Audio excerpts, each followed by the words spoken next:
नमस्कार शेतकरी बंधूंनो, मी कृषी कन्या योगिता. डाळिंबाच्या हार्वेस्टिंगच्या 1 महिना अगोदर आपल्याला आहे ना, फळमाशीचा प्रादुर्भाव जास्त जाणवतो. या पिरियडमध्ये आपल्याला लगेच लक्षात नाही येत, पण जेव्हा आपण बाग हार्वेस्टिंगला जातो, त्यावेळेस सोनेरी माशींनी फूड पंक्चर केलेलं असतं आणि त्यामुळे फळगळती होते. तेव्हा आपल्याला कळतं, की आपले डाळिंबाचे फळ हे पंक्चर केलेले आहे. त्यासाठी ना, मी ही अतिशय कमी खर्चामध्ये वापरली जाणारी स्ट्रॅटेजी यूज केलेली आहे. आपण काय करतो, की सोनेरी माशी कंट्रोल होण्यासाठी आपण आहे ना, वेगवेगळ्या कीटकनाशकांचा आहे ना, वापर करतो आणि या कीटकनाशकांचं प्रमाण आहे ना, कमी जास्त झालं तर या पिरियडमध्ये ना, आपले ना, फळांची साईज ही चांगली झालेली असते, कलर यायला लागलेला असतो आणि 400-500 ग्रॅमचं फळ झालेलं असतं आणि त्याच्यावर आहे ना, स्कॉर्चिंग येण्याचं प्रमाण होऊ शकतं किंवा आहे ना, आपल्या फळांचं नुकसान होऊ शकतं. त्यासाठी कमी खर्चामध्ये आपण आहे ना, ही स्ट्रॅटेजी वापरू शकतो. त्यासाठी आपल्याला आहे ना, एक रिकाम्या पाणी बॉटलची गरज असते आणि हे झाकण आपल्याला बाजारामध्ये ₹25-30 ला मिळून जातं.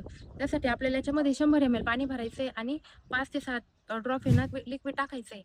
जेणेकरून त्या लिक्विडच्या वासाने जी फळमाशी असते ही या झाकणातून मध्ये येते आणि याच्यामध्ये सापडली जाते आणि याच्यामध्ये सोनेरी माशा या ट्रॅपमध्ये अडकल्या जातात.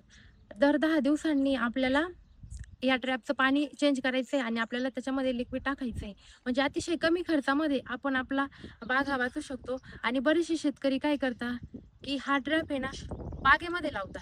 बागेमध्ये ट्रॅप लावणं म्हणजे काय, आपण फळमाशीला बागेमध्ये आमंत्रण देणं आहे. त्यासाठी आपण हे ट्रॅप आहे ना, आपल्या बागेच्या कडेने लावायचे आणि बॉर्डरला लावायचे.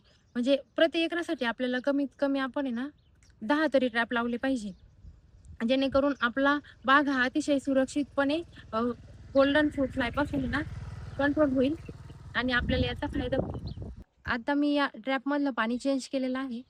परंतु तुम्ही स्क्रीनवर बघू शकता, की अगोदर मी कसे बागेच्या कडेने ट्रॅप लावलेले आहे आणि त्याच्यामध्ये ना ट्रॅपमध्ये सोनेरी माशा कशा अडकलेल्या आहेत. तुम्हाला जर व्हिडिओ आवडला असेल, माहिती आवडली असेल तर व्हिडिओला लाईक करा आणि ते कोणतं लिक्विड मी याच्यासाठी वापरलेलं आहे याची जर माहिती पाहिजे असेल तर तुम्ही कमेंट करा. तुम्हाला DM मिळून जाईल.